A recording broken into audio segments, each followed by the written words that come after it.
আমাদের জান্নাতে যেতে হলে নবীজির শাফাত দরকার আছে না নাই? আছে না? নবীজির শাফাত প্রয়োজন আছে না?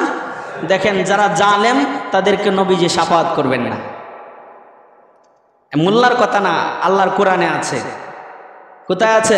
আল্লাহর কোরআনে আছে। আল্লাহ তাআলা বলেছেন, মা লিয-যালিমিনা মিন হামিমিন ওয়ালা শাফিঈন ইউতা। কিয়ামতের ময়দানে যারা জালেম তাদের অন্তরঙ্গ কোনো বন্ধু পাওয়া যাবে না। কিয়ামতের ময়দানে কেন? দুনিয়াতেই তো আপনি বিপদে পড়লে আপনার বন্ধু পাওয়া যায় না, তাহলে কিয়ামতের ময়দানে অবস্থা কেমন হবে বুঝেন না? দুনিয়াতে আপনি বিপদে পড়লে তো আপনার পাশে আপনার বন্ধুকে খুঁজে পাওয়া যায় না। কিয়ামতের ময়দানে আল্লাহ বলে, মা লিয-যালিমিনা মিন হামিম। কিয়ামতের ময়দানে অন্তরঙ্গ আপনার বন্ধু খুঁজে পাবেন না। ওয়ালা শাফিঈন ইউতা।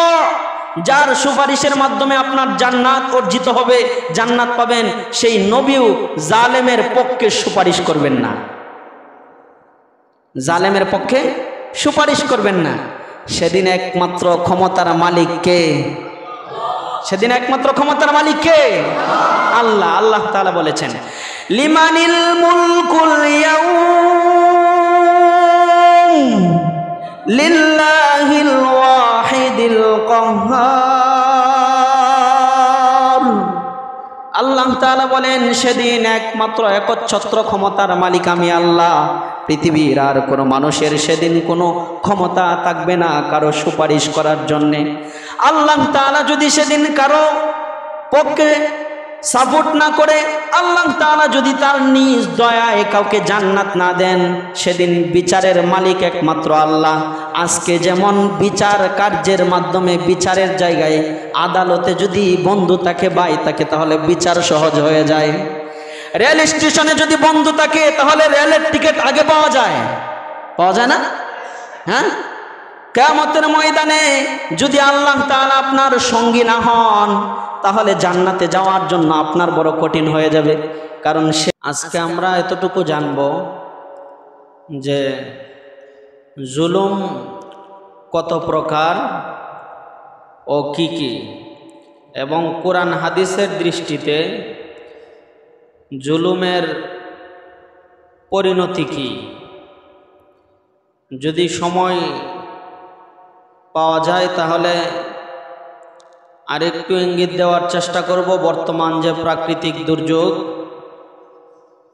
বিভিন্ন দেশে চলতেছে, এই যে প্রাকৃতিক দুর্যোগ, এগুলো আল্লাহ তাআলা আমাদেরকে কেন দেন?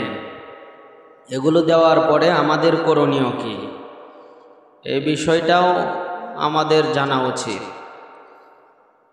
আসলেও জুলুম শব্দটা হলো, এটা আরবি শব্দ।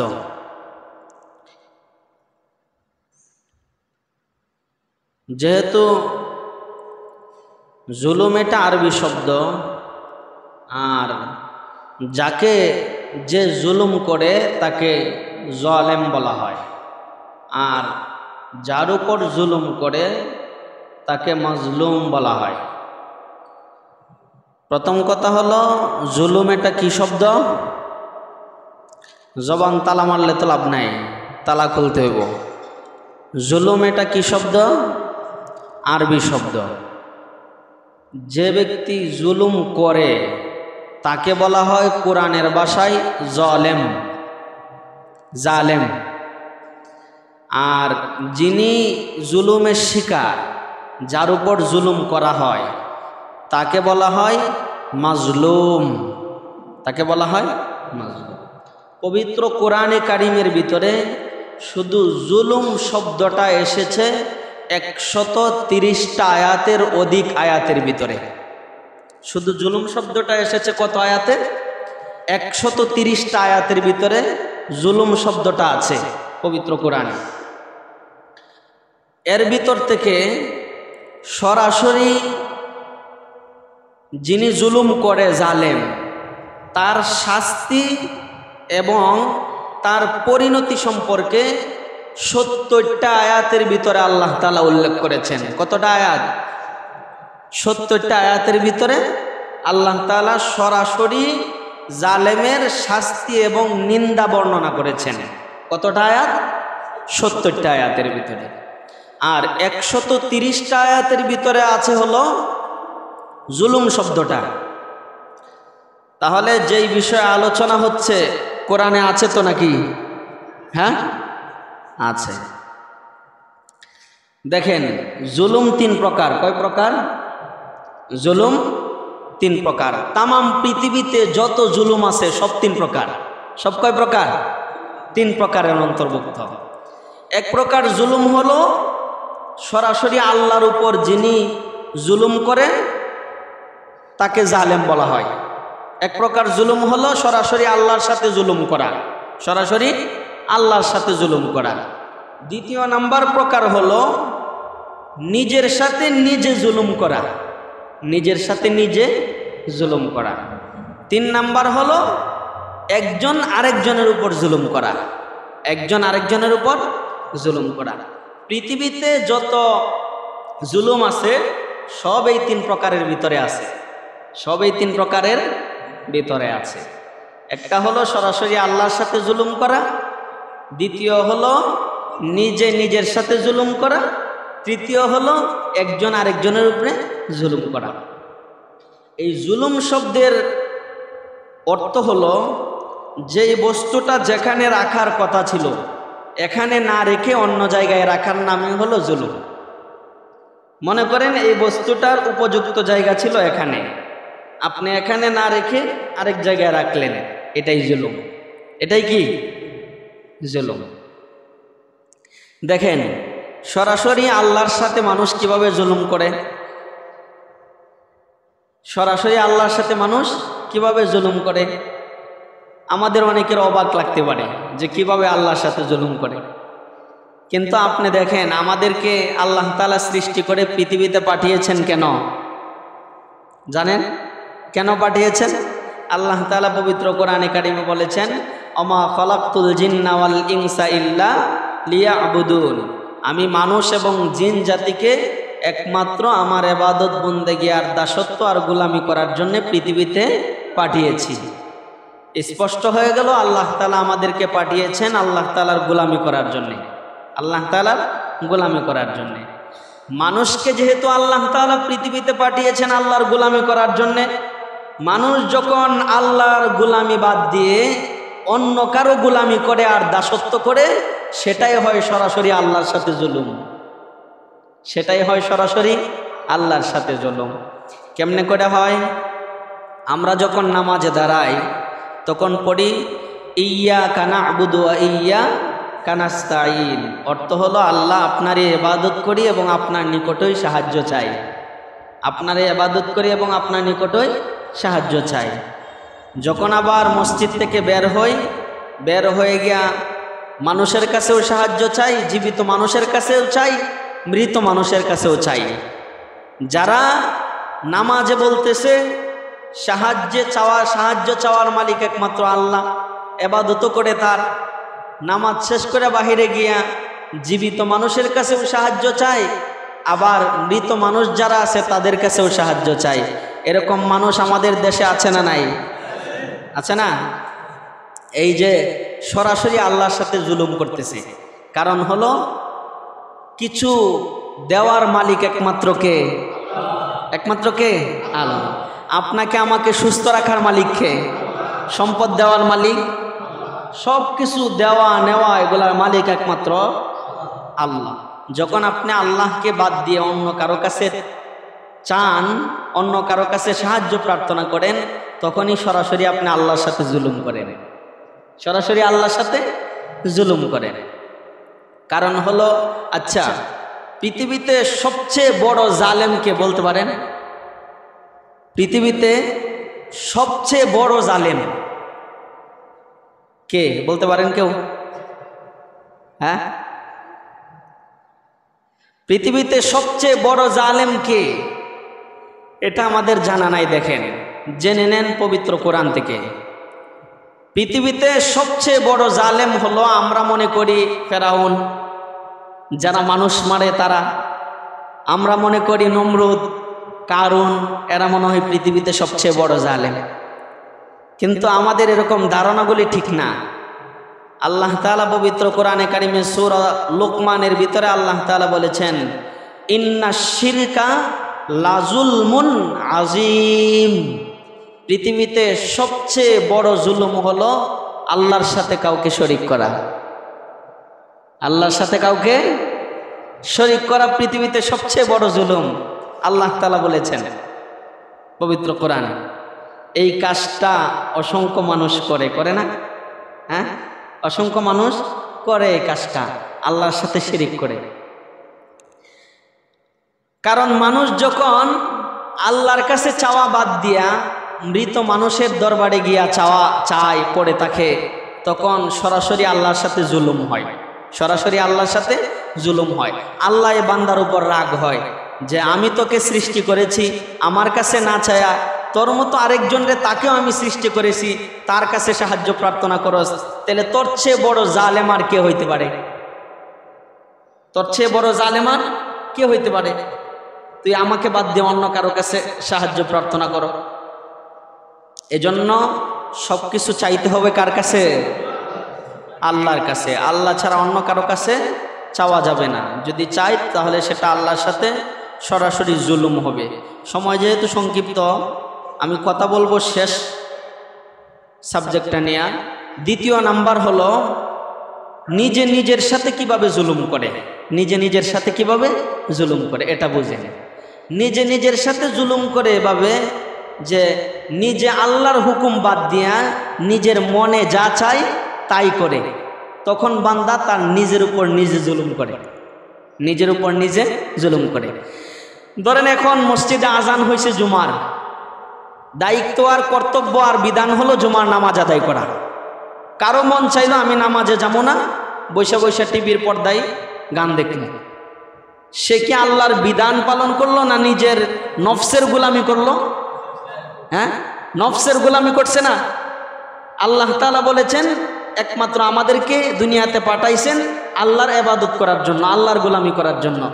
যারা নামাজ বাদ দিয়ে বিভিন্ন জায়গায় বসে আছে, বসে থাকে, নামাজ পড়ে না, তারা বলেন তো রবের গোলামি করে না অন্য কারো?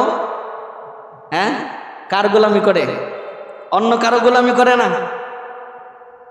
5 ওয়াক্ত আজান হয় মসজিদে, আপনি দোকানে বসে থাকেন, নামাজে আসেন না, এর দ্বারা আপনি কি বুঝাচ্ছেন? কার গোলামি করেন?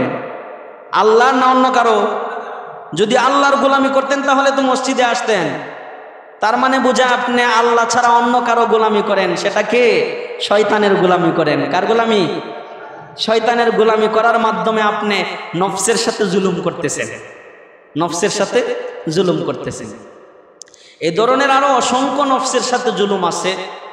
যখন আপনি এগুলা করবেন আপনি সরাসরি নিজের সাথে জুলুম করেন। এজন্যই তো নামাজের ভিতরে পড়েন একবারে শেষ বৈঠকে গিয়া, আল্লাহুম্মা ইন্নী যালামতু নাফসি জুলমান কাসীরা। আল্লাহ, আমি আমার নফসের উপর অধিক জুলুম করেছি।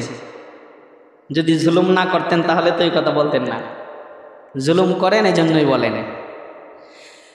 এইরকম জুলুম যারা করে, নিজের উপর নিজে যারা জুলুম করে, তাদের ক্ষমার অপশন আছে, মাপের অপশন আছে। আল্লাহ তাআলা তাদের ব্যাপারে ঘোষণা করেছেন, তারা যদি আল্লাহর কাছে মাপ চায় আল্লাহ তাআলা মাফ করে দিবেন। প্রশস্ত একটা মাপের ঘোষণা আছে। আল্লাহ তাআলা বলেছেন, কুল ইয়া ইবাদিয়াল্লাযীনা আসরাফু আলা আনফুসিহিম লা তাকনাতু মির রাহমাতিল্লাহ ইন্নাল্লাহা ইয়াগফিরুয যুনুবা জামিআ ইন্নাহু হুয়াল গফুরুর রহিম। আল্লাহ তাআলা আয়াতে বলেছেন, আপনার যেই পরিমাণ গুনাহ আছে, যেই পরিমাণ নফসের উপর জুলুম করেছেন, যেই পরিমাণ অন্যায় করেছেন, যদি এই অন্যায়ে শিরিক না থাকে, যদি এই অন্যায়ে বান্দার উপর জুলুম না থাকে, নিজের নফসের জুলুম থাকে শুধুমাত্র, তাহলে যদি আল্লাহর সাথে জুলুম না থাকে, তাহলে এই গুনাহগুলো যেই পরিমাণেই হোক না কেন আল্লাহ তাআলা আপনাকে মাফ করে দিবেন, যদি আপনি আল্লাহর কাছে মাপ চান। তাহলে এই ব্যাপারে মাপের অপশন আছে।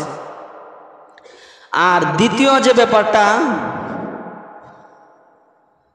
সেই ব্যাপারটা হলো যে আল্লাহ তাআলার সাথে প্রথম নাম্বার জুলুম হলো সরাসরি যে আল্লাহর সাথে জুলুম করে। দ্বিতীয় নাম্বার জুলুম হলো যে নিজে নিজের সাথে জুলুম করে।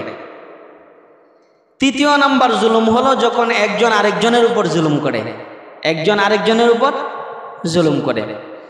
এইটার প্রচলন, এটার গুনাহ বড় মারাত্মক। সেটা ওই বান্দা মাফ না করলে মাপ পাওয়ার কোনো সিস্টেম নাই, মাপ পাওয়ার কোনো সিস্টেম নাই। এই জন্য এই ব্যাপারে আমাদের খুব সচেতন হওয়া দরকার। কারণ আল্লাহ তাআলা বলেছেন যারা জুলুম করে তাদের ব্যাপারে আল্লাহ বলেছেন যে তারা হলো একদম উঁচু পর্যায়ের জালেম। আল্লাহ তাআলা তাদের উপর লানত করেছেন। কি করেছেন? লানত করেছেন আল্লাহ তাদের উপর। আল্লাহ পবিত্র কোরআনে কারিমে বলেছেন আলা লানাতুল্লাহি আলা যালিমিন, যারা জুলুম করে তাদের উপর সরাসরি আল্লাহর লানত বর্ষিত হয়। সরাসরি কি বর্ষিত হয়? আল্লাহর লানত বর্ষিত হয়। হ্যাঁ, কথা একটু মনোযোগ দিয়ে শুনেন, বক্সের লাইন আউট হয়ে গেছে, চলে গেছে যে কোনো কারণে হয়তোবা। মনোযোগ দিয়ে খেয়াল করেন, সরাসরি যে জুলুম করে আল্লাহ তাআলা তার ব্যাপারে লানত করেছেন। কোরআনে কারিমে বলেছেন আলা লানাতুল্লাহি আলা যালিমিন, তাদের উপর আল্লাহর লানত বর্ষিত হয়। আর যারা জালেম তারা কখনোই হেদায়েত প্রাপ্ত হয় না। কি হয় না? হেদায়েত প্রাপ্ত হয় না, হেদায়েতের দিকে যায় না, এটা আল্লাহ তাআলা বলেছেন। তারা কখনো সফল কাম হয় না, তারা কখনো সফল কাম হয় না। আল্লাহ বলেছেন ইন্নাল্লাহা লা ইয়াহদিল কওমাজ যালিমিন, ইন্নাল্লাহা লা ইয়াহদিল কওমাজ যালিমিন, যারা জালেম তাদেরকে আল্লাহ তাআলা কখনো হেদায়েতের পথ দেখান না, হেদায়েতের পথ দেখান না আল্লাহ তাদেরকে।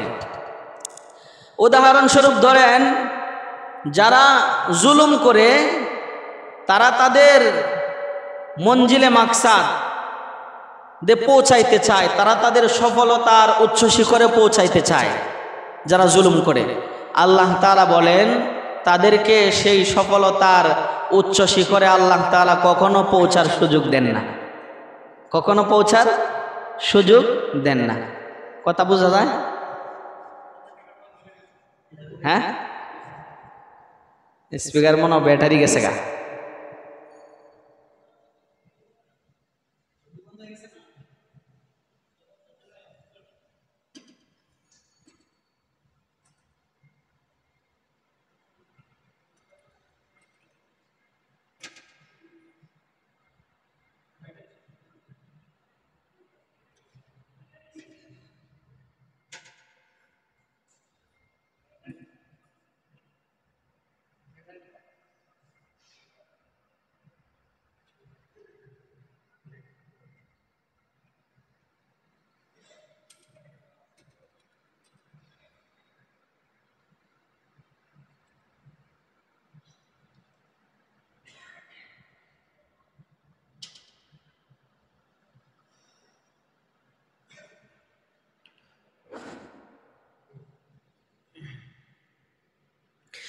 যারা জুলুম করে আল্লাহ তাআলা তাদের উপর তাদেরকে হেদায়েতের পথ দেখান না, হেদায়েতের পথ তাদেরকে দেখান না। আল্লাহ তাআলা সরাসরি বলেছেন ইন্নাল্লাহা লা ইয়াহদিল কওমাজ যালিমিন, তারা যদিও সফলতা অর্জন করতে চায় আল্লাহ তাআলা তাদেরকে কখনো সফলতা দান করেন না, কখনো সফলতা দান করেন না।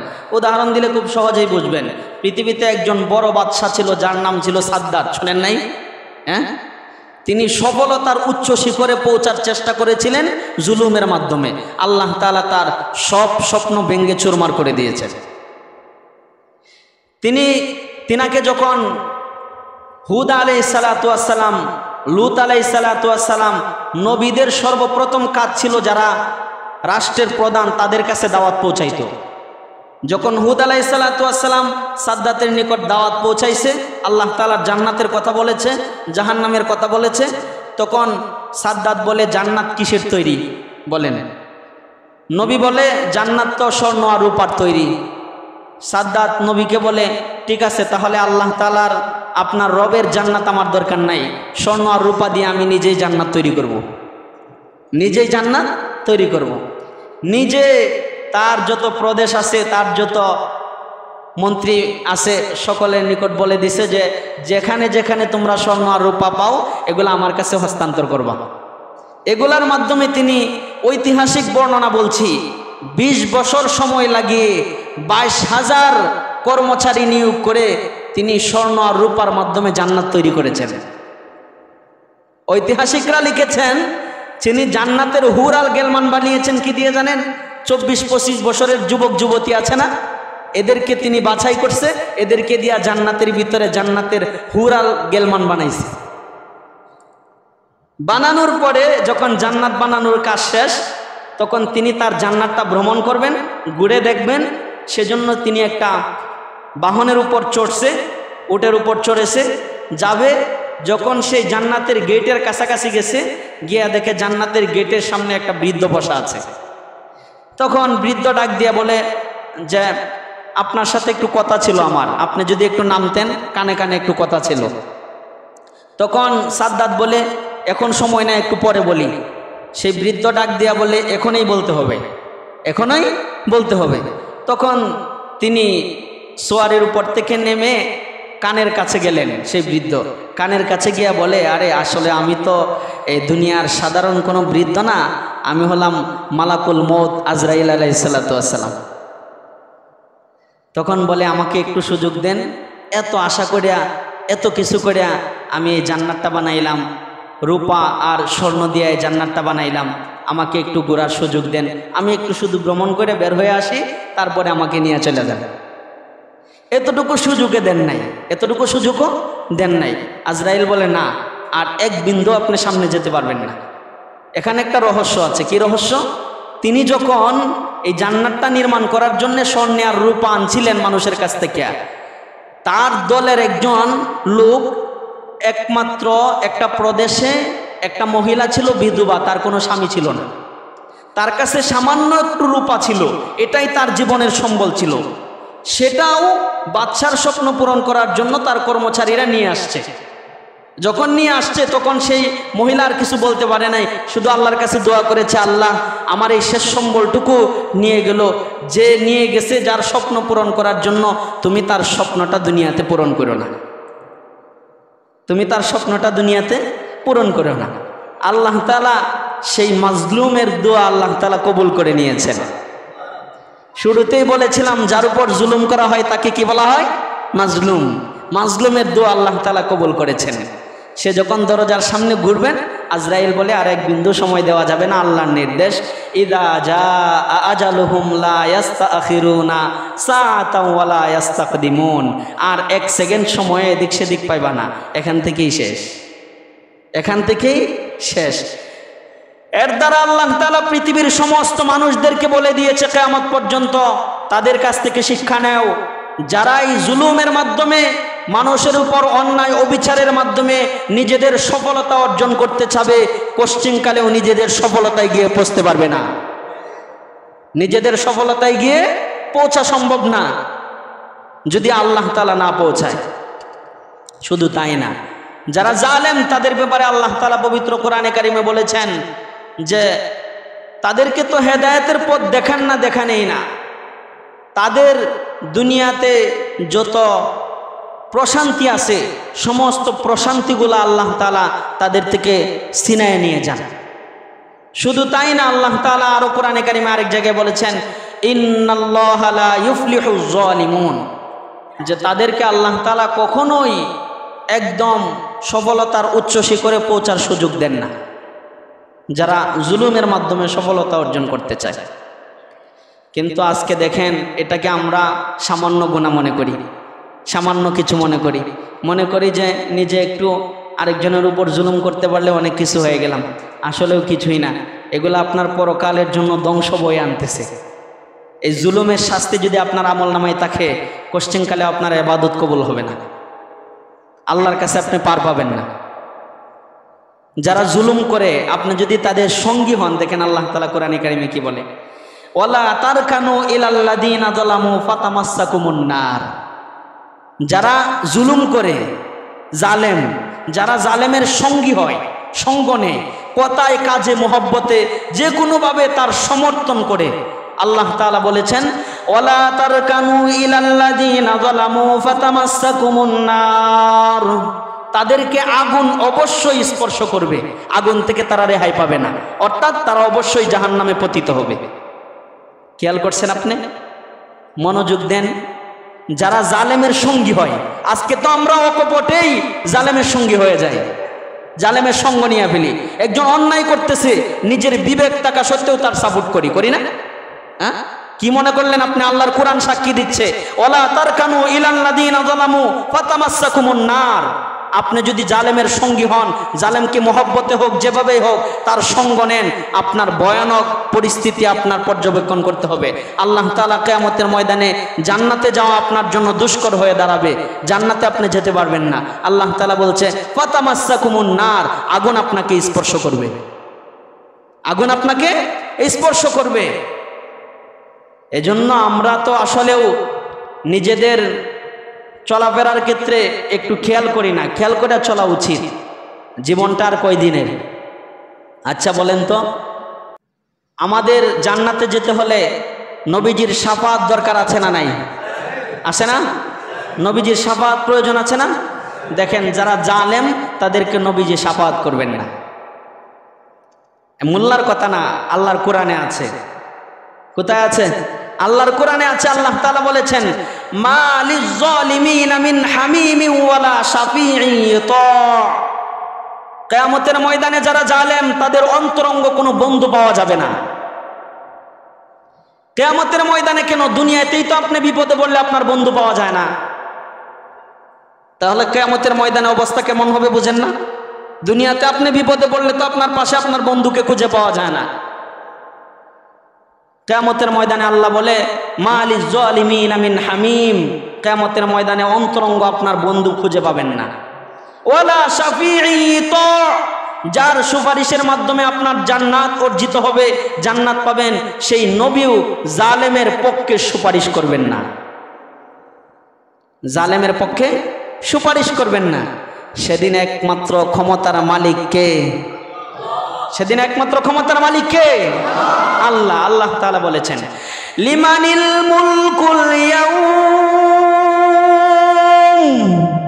লিল্লাহিল ওয়াহিদিল কাহ্হার। আল্লাহ তাআলা বলেন, সেদিন একমাত্র একচ্ছত্র ক্ষমতার মালিক আমি আল্লাহ। পৃথিবীর আর কোনো মানুষের সেদিন কোনো ক্ষমতা থাকবে না কারো সুপারিশ করার জন্যে। আল্লাহ তাআলা যদি সেদিন কারো পক্ষে সাপোর্ট না করে, আল্লাহ তাআলা যদি তার নিজ দয়ায় কাউকে জান্নাত না দেন, সেদিন বিচারের মালিক একমাত্র আল্লাহ। আজকে যেমন বিচার কার্যের মাধ্যমে বিচারের জায়গায় আদালতে যদি বন্ধু থাকে, ভাই থাকে, তাহলে বিচার সহজ হয়ে যায়। রেল স্টেশনে যদি বন্ধু থাকে, তাহলে রেলের টিকিট আগে পাওয়া যায় না? হ্যাঁ, কিয়ামতের ময়দানে যদি আল্লাহ তাআলা আপনার সঙ্গী না হন, তাহলে জান্নাতে যাওয়ার জন্য আপনার বড় কঠিন হয়ে যাবে। কারণ সেদিন আপনার সুপারিশকারী একমাত্র আল্লাহ তাআলা ছাড়া আর কেউ থাকবে না। সেদিন বিচারের মালিক, ক্ষমতার মালিক একমাত্র আল্লাহ। একমাত্র কে? আল্লাহ। এই জন্য দুনিয়ার জীবনটা পরিচালনা করা দরকার। খুব কঠিনের সাথে, খুব সচেতনতার সাথে জীবন পরিচালনা করা দরকার। এই জুলুমের মতো অপরাধ থেকে বেঁচে থাকা দরকার। আপনি মনে করতেছেন আমরা তো অনেকে বুঝি না জুলুম কাকে বলে। আজকে এই যে প্রাকৃতিক দুর্যোগ, বিভিন্ন জায়গায় বন্যায় মানুষ ডুবে যাচ্ছে, মানুষের 2 তলা 3 তলা বাড়িঘর ডুবে যাচ্ছে, বন্যায় মানুষের জীবন রক্ষা করা কঠিন হয়ে যাচ্ছে। আজকে বাংলাদেশের প্রায় 10টা জেলায় বন্যার কবলে আছে, যারা জীবন বাঁচানোই কঠিন হয়ে যাচ্ছে। ধন সম্পদ তো, ক্ষেত কামার ফসলাদি যা আছে এগুলা তো শেষই, বাড়িঘর তো শেষই, জীবন রক্ষা করাই কঠিন হয়ে যাচ্ছে। এই যে প্রাকৃতিক দুর্যোগ, এগুলা কেন আসে এগুলা জানতে হবে আপনার কোরআন থেকে। আল্লাহ তাআলা বলেছেন, মা আসাবা মিন মুসিবাতিন ফাবিমা কাসাবাত আইদিকুম ওয়া ইয়াফু আন কাসীর। এগুলা প্রত্যেকটা তোমাদের নিজেদের হাতের কামাই। এগুলা প্রত্যেকটা তোমাদের নিজেদের হাতের কামাই। যখন মানুষ অতিরঞ্জিত করে ফেলে, জুলুমের সর্বোচ্চ শিখরে পৌঁছায়া যায়, যখন জমিনে দর্শন শুরু হয়ে যায়, জমিনে যখন মিথ্যা সাক্ষী শুরু হয়ে যায়, জমিনে যখন বড় বড় শিরিকের গুনাহ চালু হয়ে যায়, জমিনে যখন ভয়াবহ গুনাহগুলো চালু হয়ে যায়, তখন আল্লাহ তাআলা সহ্য না করতে পেরে প্রাকৃতিক দুর্যোগের মাধ্যমে আল্লাহ তাআলা বান্দাদেরকে ঈমানের পরীক্ষা করেন, ঈমানের পরীক্ষা করেন। আবার জানায় দিতে আল্লাহ ঈমানের পরীক্ষা যে করেন, ওয়ালানাবলুয়ান্নাকুম বিশাইইম মিনাল খাউফি ওয়াল জুই ওয়া নাকসিম মিনাল আমওয়াল ওয়াল আনফুসি ওয়াস সামারাত। এই যে আজকে জান চলে যাইতেছে, মাল চলে যাইতেছে, সন্তান চলে যাইতেছে বন্যার কবলে পড়ে, এগুলা আল্লাহর পরীক্ষা। এগুলা কি? আল্লাহর পরীক্ষা। কেন আসছে? নিজেদের হাতের কামাই, নিজেরা কামাই করে নিয়ে আসছি। নিজেরা যখন গুনাহ করি তখন তো হুঁশ থাকে না। মিথ্যা সাক্ষী দেওয়া এটা বড় জুলুম। একজন নিরপরাধ মানুষ, তার বিরুদ্ধে মিথ্যা সাক্ষী দিয়ে আপনি যুগের পর যুগ তাকে বিপদে ফেলে রাখছেন, এটা মারাত্মক বড় জুলুম। শুধু এটাই না, নবীজি একদিন মদিনার এক বাজার দিয়া যাইতেছে, কিছু খাদ্য দ্রব্যের দোকানের সামনে দিয়ে গেছে, উপরে দেখে নবীজি ভালো খাবার, হাত দিছে, হাত দিয়া ভিতরে দেখে বিজা। তখন নবীজি বলছে, তুমি বিজা মালগুলো উপরে রাখতা, তাহলে তো মানুষ সচেতন হইতো, সচেতন হইতো। সাথে সাথে নবীজি বলেছেন, মান গসানা ফালাইসা মিন্না, যে ব্যক্তি এরকম ধোঁকাবাজি করে মানুষের সাথে, সে আমার উম্মত হতে পারে না। তো এরকম ধোঁকাবাজি বাজারে দোকানপাটে চলে না? চলে না? চলে না? খারাপ মাল নিচে দিয়া ভালো মাল উপরে দেয় না? এগুলা জুলুম। কি এগুলা জুলুম? নবীজি বলেছে সে আমার উম্মত হইতে পারে না, যে মানুষের সাথে প্রতারণা করে, জুলুম করে। আজকে দেখেন, মানুষের বিপদে মানুষ আগা আসবে তো দূরের কথা, বিপদে মানুষকে বিপদে পালানোর জন্য দৌড়াদৌড়ি করে। বন্যায় মানুষ মরে যায়, অনেক জায়গা থেকে খবর পাওয়া যায় একটা স্পিডবোট ভাড়া 20,000 50,000 টাকা পর্যন্ত নিতেছে। বলেন তো এগুলা জুলুম না? হ্যাঁ, এই যে দেখেন, এই সমস্ত জুলুম নিজে নিজের উপর করতেছেন, সরাসরি আল্লাহর সাথে করতেছেন, মানুষ মানুষের উপর করতেছেন, পরিবারের সাথে করতেছেন, সমাজের মানুষের সাথে জুলুম করতেছেন, রাষ্ট্রের মানুষের সাথে জুলুম করতেছেন। যে যেভাবে পারি আমরা জুলুমে মেতে উঠেছি, তাহলে আল্লাহ তাআলা অতিবৃষ্টি আর অনাবৃষ্টি দিবেন না কেন? এগুলো তো আমাদের হাতের কামাই।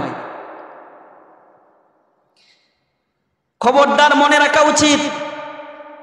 নবীজি একটা হাদিসের ভিতরে বলেছেন, আপনি যদি আপনার আমল নামায় জুলুম থাকে, আর যদি আপনি 1,00,000 বার কাবা শরীফের চত্বরে গিয়া তোয়াফ করেন আর হজ করেন, 1,00,000 বার যদি হজ করেন কাবা শরীফের চত্বরে গিয়া, যদি আপনি জুলুম করে থাকেন, জুলুমের গুনাহ আপনার আমল নামায় থাকে, যদি কাবা শরীফের ইমামের হাতে হাত দিয়াও তওবা করেন, কোশ্চিনকালে আপনার তওবা কবুল হবে না। তওবা কবুল হওয়ার শর্ত 5টা। কয়টা? 5টা। 1 নম্বরে আপনি যেই গুনাহ করছেন এই গুনাহ স্বীকার করতে হবে। 2 নম্বর, এই গুনার উপর লজ্জিত হতে হবে। 3 নম্বর, আপনি যেই গুনাহ করছেন এই গুনাহ আর কখনো করবেন না, আল্লাহর সাথে কমিটমেন্ট করতে হবে। 4 নম্বর, আপনি যেই গুনাহটা করছেন, যেই পরিবেশটা, সেই পরিবেশ থেকে বেঁচে থাকতে হবে। 5 নম্বর, যেই গুনাহটা যার সাথে করছেন, যেই জুলুমটা যার সাথে করছেন, সে যদি আপনাকে মাফ না করে, আর যার উপর জুলুম করছেন, যেই জিনিসটা দিয়ে জুলুম করছেন, সেটা যদি তার কাছে ফিরায় না দেন, ততক্ষণ পর্যন্ত আপনার তওবা কবুল হবে না। তওবা করা কি এত সহজ? ফেরাউনের মতো যখন পানিতে ডুবে যাবেন, মৃত্যুর মুখোমুখি হয়ে বলবেন যে আমি আল্লাহর উপর ঈমান এনেছি, তওবা করলাম, আর আল্লাহ তাআলা আপনার তওবা কবুল করে নেবেন? এজন্য এই জুলুমের গুনাহ যাদের আছে, অন্ততপক্ষে আজকের থেকে আল্লাহর রাস্তায় ছেড়ে দেন, আল্লাহর রাস্তায় ছেড়ে দেন। কারো উপর অন্যায়ভাবে জুলুম করেন না, কাউকে কষ্ট দিয়েন না, কারো বিরুদ্ধে মিথ্যা সাক্ষী দিয়েন না, কারো বিরুদ্ধে গীবত করেন না, কারো ইজ্জত নষ্ট করেন না। ইজ্জতের মালিক কে? আল্লাহ। আল্লাহ তাআলা বলেন, কুলিল্লাহুম্মা মালিকাল মুলকি তুতিল মুলকা মান তাশা ওয়া তানজিউল মুলকা মিম্মান তাশা ওয়া তুইজ্জু মান তাশা ওয়া তুযিল্লু মান তাশা বিয়াদিকাল খায়র ইন্নাকা আলা কুল্লি শাইইন কাদির। আল্লাহ তাআলা বলেছেন সম্মানের মালিক একমাত্র কে? আল্লাহ। ইজ্জতের মালিক কে? দুনিয়ার মানুষ শত চেষ্টা করলেও কারো ইজ্জত নষ্ট করতে পারে না যদি হেফাজত করে আল্লাহ। কে? আল্লাহ। এই জন্য কারো ইজ্জতের উপর আঘাত করা যাবে না, মিথ্যা সাক্ষী দেওয়া যাবে না, অন্যের উপর অন্যায়ভাবে জুলুম করা যাবে না, কারো সাথে প্রতারণা করা যাবে না। যদি আমরা নিজেরা দায়িত্বশীল হয়ে এই সমস্ত গুনাহ থেকে ফিরে আসি আর আল্লাহর কাছে তওবা করি, যার উপর আপনি জুলুম করেছেন তার কাছ থেকে অন্ততপক্ষে পৌঁছায় না দিতে পারলে মাপ তো চাইতে পারবেন, মাপ তো চাইতে পারবেন। মনে করতেছেন আজকে হেডাম নিয়ে বসে আছেন, মাপ চাইবেন না। কিয়ামতের ময়দানে পার পাওয়া এত সহজ না, এত সহজ না। অন্ততপক্ষে তার কাছ থেকে যদি মাপটা আনতে পারেন, কিয়ামতের ময়দানে আপনি মাপ পেয়ে যাবেন। আর না হইলে কিয়ামতের ময়দানে বসে থাকতে হবে আল্লাহ তাআলার বিচারের সামনে। যেই কথাগুলো বললাম প্রত্যেকটা কথার পিছনে কোরআন এবং হাদিসের দলিল আছে না নাই? আছে না? আমাদের জীবন সুন্দর করার জন্যে, আমাদের জীবন পরিচালনার ক্ষেত্রে পবিত্র করার জন্যে, আগামীর পথ জান্নাতে যাওয়া সহজ করার জন্যে এগুলার উপরে আমল করা জরুরি কিনা বলেন?